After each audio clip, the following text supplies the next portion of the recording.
দিল্লি গরম, ঢাকা কি নরম, এই প্রসঙ্গটা নিয়ে আপনাদের সামনে এই মুহূর্তে কথা বলবো। ঢাকা দিল্লি নরমে গরমে চলছে। বিশেষ করে গত 10 নভেম্বর দিল্লি বিস্ফোরণের পর থেকে ঢাকা দিল্লি নরম গরম প্রশ্নটি আসছে। প্রশ্নটি এই কারণেই আসছে যে এই দিল্লি বিস্ফোরণকে কেন্দ্র করে ঢাকা বা বাংলাদেশের একটা যোগসূত্র পাওয়া গেছে বা পাওয়া যেতে পারে বা গেছে, এমনটা আলাপ আলোচনা চলছে ভারতীয় গণমাধ্যম, ভারতীয় কূটনৈতিক মহল এবং বিভিন্ন পর্যায়ে। সেই জায়গা থেকে দিল্লি গরম হওয়াটাই স্বাভাবিক এবং ঢাকা কিছুটা ঝড়ের আভাস নিশ্চয়ই বুঝতে পারছে। এই বুঝতে পারবার কারণে ঢাকা কি নরম, নাকি ভেতরে ভেতরে বন্ধু পাকিস্তানকে নিয়ে গরম হবার প্রস্তুতি চলছে? আর এই যখন অবস্থা, এই প্রস্তুতির মধ্যে বাংলাদেশের জাতীয় নিরাপত্তা উপদেষ্টা খলিলুর রহমান দিল্লিতে এই মুহূর্তে অবস্থান করছেন। আজকে একটি গুরুত্বপূর্ণ সম্মেলন আছে, কলম্বো সিকিউরিটি কনক্লেভ। এটি আমাদের এই অঞ্চলে, ভারত মহাসাগর অঞ্চলের পাড়ে যে দেশগুলো, তাদের নিয়ে একটা ফোরাম। সেই ফোরামে আজকে একটি গুরুত্বপূর্ণ বৈঠক আছে। এই বৈঠকটির আগে ঠিক গতকাল ভারতের জাতীয় নিরাপত্তা উপদেষ্টার সঙ্গে বৈঠক হয়েছে। বাংলাদেশের জাতীয় নিরাপত্তা উপদেষ্টার এই ধরনের দ্বিপাক্ষিক বৈঠকে আসলে কি আলাপ হয়? সাধারণত এই বিষয়গুলো যেভাবেই গাল গল্প মেরে বর্ণনা করুন না কেন, এগুলো নিরাপত্তার খাতিরে, নিরাপত্তার স্বার্থে বাইরে প্রকাশিত হয় না। দুদেশই, বাংলাদেশ হাই কমিশন বিবৃতি দিয়েছে, ভারতের পররাষ্ট্র মন্ত্রণালয় জানিয়েছে যে একটা বৈঠক হয়েছে। কি আলাপ হয়েছে খুব সংক্ষেপে দুই একটা লাইন তারা লেখে। যেমন বাংলাদেশের হাই কমিশন লিখেছে যে দ্বিপাক্ষিক বৈঠক হয়েছে, যা ভারতের জাতীয় নিরাপত্তা উপদেষ্টাকে বাংলাদেশ সফরের আমন্ত্রণ জানানো হয়েছে, ইত্যাদি ইত্যাদি। কিন্তু ভেতরে যে আরো অনেক ঘটনা ঘটে গেছে, সেগুলো বাইরে প্রকাশ হয় না বা হবেও না। এগুলো দুদেশের নিরাপত্তার স্বার্থে, জাতীয় স্বার্থে। আমি শিরোনামটা বলছিলাম যে দিল্লি গরম, ঢাকা কি নরম। এই বিষয়টা নিয়ে বা এই এরকম একটি শিরোনাম নিয়ে আজকে ভারতের একটি বাংলা গণমাধ্যম, এই সময় কলকাতার গণমাধ্যম, এইরকম একটি স্টোরি করেছে। বিস্ফোরণের ঘটনার পর কঠোর দিল্লি, তাই কি নরম ঢাকা, এমন শিরোনামে একটা স্টোরি করেছে। এবং সেই স্টোরিতে চমৎকার ভাবে তারা বর্ণনা করেছেন যে আসলে গরম এবং নরম কেন। তারা লিখেছে যে গত 10 নভেম্বর দিল্লিতে বিস্ফোরণের ঘটনা ভারত ও বাংলাদেশ সম্পর্কে তাৎপর্যপূর্ণ প্রভাব ফেলবে বলে মনে করছে ঢাকা। দিল্লিতে লালকেল্লা মেট্রো স্টেশনের সামনে গাড়ি বিস্ফোরণের পরে তার তদন্তের গতি প্রকৃতি এবং আঞ্চলিক রাজনৈতিক সম্পর্কে এই ঘটনার প্রভাব বিশ্লেষণ করে গত শুক্রবার 14 নভেম্বর মোহাম্মদ ইউনূস সরকারকে একটি রিপোর্ট দিয়েছে বাংলাদেশের একটি প্রধান গোয়েন্দা সংস্থা। সূত্র মারফত, যা ভারতের স্বরাষ্ট্র মন্ত্রকের হাতেও এই রিপোর্টটি পৌঁছেছে। খেয়াল করুন, বাংলাদেশের গোয়েন্দা সংস্থা বাংলাদেশের সরকার প্রধান ইউনূসকে একটি রিপোর্ট দিয়েছে এবং সেই রিপোর্ট ভারতের স্বরাষ্ট্র মন্ত্রকের হাতেও পৌঁছে গেছে। রিপোর্টটিতে সাম্প্রতিক পরিস্থিতি ব্যাখ্যা করে ইউনূস সরকারকে জানানো হয়েছে, দিল্লি বিস্ফোরণ শুধুমাত্র জঙ্গি হামলা নয়, এটি দক্ষিণ এশিয়ার আঞ্চলিক ভারসাম্যের উপরে কৌশলগত চাপ সৃষ্টি হওয়ার ইঙ্গিত বহন করছে। বাংলাদেশের অভ্যন্তরে বিভিন্ন ক্ষেত্রে পাকিস্তানি প্রভাব বৃদ্ধির কথা স্বীকার করে গোয়েন্দা রিপোর্টে বলা হয়েছে, ভারত এই বিষয়টিকে গুরুতর ঝুঁকি হিসেবে বিবেচনা করছে। বলা হচ্ছে, এই প্রেক্ষাপটে বাংলাদেশ সীমান্তে ভারত সীমিত প্রতিরোধমূলক অভিযান পরিচালনা করতে পারে। আমি গতকালকের ভিডিওতে যেটি বলেছি যে একটা সার্জিক্যাল স্ট্রাইক আগামী 30 নভেম্বরের মধ্যে হতে পারে। আবারও বলছি, এটা হতে পারে। তারা বলছে এই সময় যে যা কূটনৈতিক উত্তেজনা বৃদ্ধি করবে। আজ বৃহস্পতিবার দিল্লিতে কলম্বো সিকিউরিটি কনক্লেভ শুরুর আগে বাংলাদেশের এই রিপোর্টকে বিশেষ গুরুত্ব দিচ্ছে ভারতের স্বরাষ্ট্র ও বিদেশ মন্ত্রক। এই আলোচনা সভায় যোগ দিতে নির্ধারিত সময়ের একদিন আগেই মঙ্গলবার সন্ধ্যাতে দিল্লিতে পৌঁছে গেছেন বাংলাদেশের জাতীয় নিরাপত্তা উপদেষ্টা খলিলুর রহমান। অনেকে মনে করছেন ভারতের জাতীয় নিরাপত্তা উপদেষ্টা অজিত দোভালের আমন্ত্রণে বুধবার আসার কথা থাকলেও খলিলুর দিল্লি সফর একদিন এগিয়ে আসার পেছনে রয়েছে সেই রিপোর্টটি, অর্থাৎ বাংলাদেশের গোয়েন্দা রিপোর্টটি।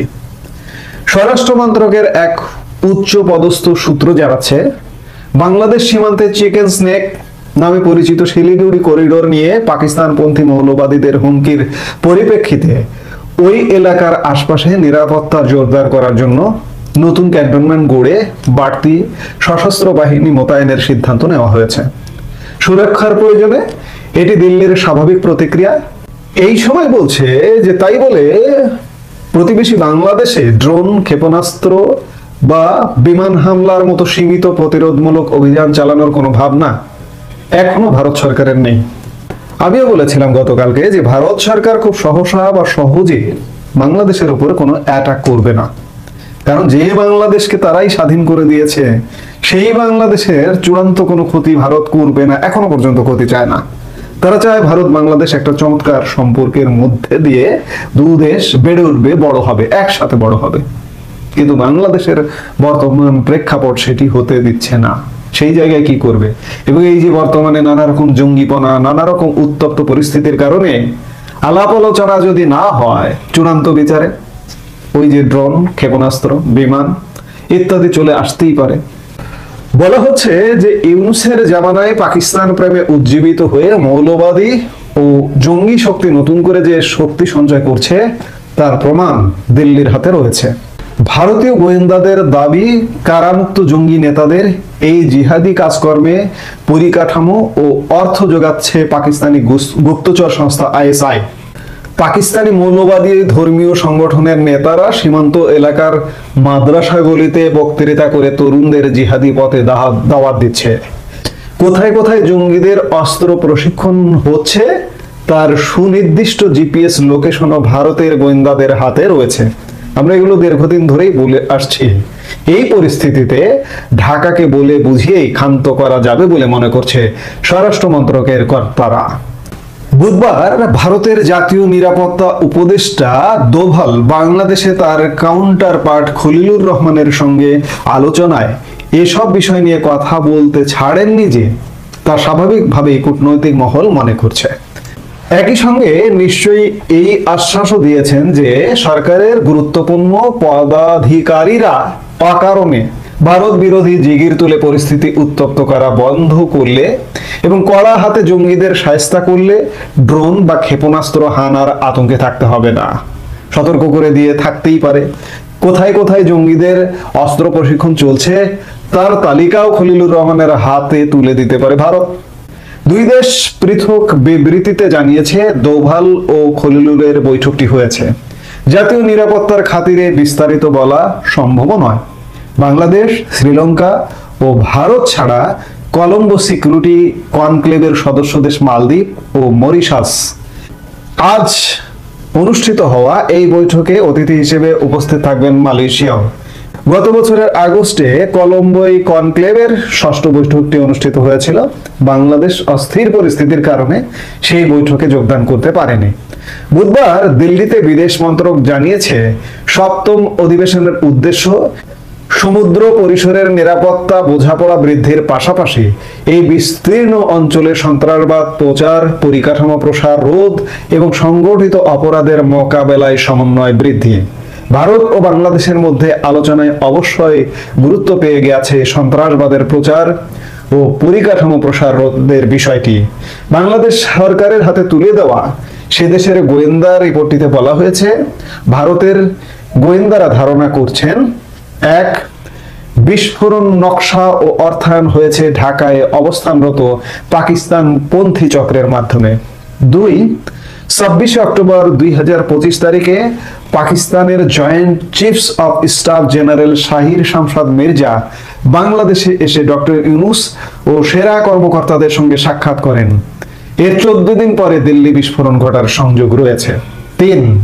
পাকিস্তানের লস্করি তৈয়বার কমান্ডার সাইফুল্লাহ সাহেব ঘোষণা করেছে যে লস্করের একটি দল বাংলাদেশে প্রবেশ করেছে এবং জিহাদের পরিকল্পনা করছে। পাকিস্তানের নৌবাহিনীর যুদ্ধ জাহাজ পিএনএস সাইফের সম্প্রতি চট্টগ্রাম সফরকেও ভারত সন্দেহজনক মনে করছে বলে দাবি রিপোর্টে। তুরস্কের সঙ্গে ইউনূস সরকারের ঘনিষ্ঠতার চেষ্টাও ভারত নজরে রাখছে বলে জানানো হয়েছে। দিল্লির স্বরাষ্ট্র মন্ত্রকের এক অফিসার বলেন, এই রিপোর্ট পাওয়ার আগেই ভারত কঠোর মনোভাব ঢাকাকে জানাতে ছাড়েনি।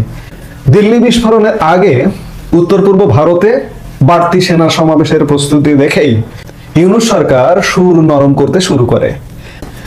আদানি গোষ্ঠীর বকেয়া বিদ্যুতের দাম মিটিয়ে দেওয়া এবং ভারতের দাবি মেনে বিতর্কিত ধর্মগুরু জাকির নায়েকের বাংলাদেশ সফরে নিষেধাজ্ঞা জারি তারই প্রতিফলন বলে মনে করা হচ্ছে।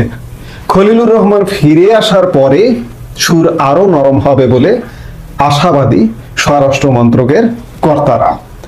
ভারত আমরা বারবার বলে আসছি যে ভারত আসলে অ্যাটাকে নয়, ভারত আলোচনায় বিশ্বাস করে। এখানে ড্রোন, এখানে ক্ষেপণাস্ত্র, এখানে যুদ্ধ বিমান না, আগে আলাপ আলোচনা। ইতিমধ্যে ঢাকার সুর নরমের বেশ কয়েকটি উদাহরণ আমরা দেখলাম। আদানির বিদ্যুৎ বিল দিয়ে দেওয়া কিংবা জাকির নায়েকের বাংলাদেশ সফর বাতিল করা ইত্যাদি নানা রকম দৃশ্যমান ঘটনা দেখা যাচ্ছে। এখন দেখার বিষয় যে খলিলুর রহমান ফিরে আসবেন, আজকেই তিনি ফিরে আসবেন, ফিরে আসতে বাধ্য হচ্ছেন আজকে 20 তারিখেই। আগামী 7 দিনের মধ্যে দৃশ্যমান অনেক কিছু পরিবর্তন যদি বাংলাদেশে না হয়, তাহলে ভারত, আমি বারবার বলছি যে এই মাসের মধ্যে সার্জিক্যাল অ্যাটাক করবে না। আমি বারবারই বলছি যে এটা করবে না। কিন্তু যদি আপনি আলোচনায় না শোনেন তাহলে কি হবে? দিল্লি গরম, ঢাকা নরম, অনেক কিছুতে আভাস পাওয়া যাচ্ছে। এখন এই নরম গরমের শেষ পরিণতি কি হয় আমাদের দেখতে হলে নিশ্চয়ই অপেক্ষা করতে হবে। আমরা অপেক্ষা করব এবং দেখব। এই মুহূর্তে এ পর্যন্তই।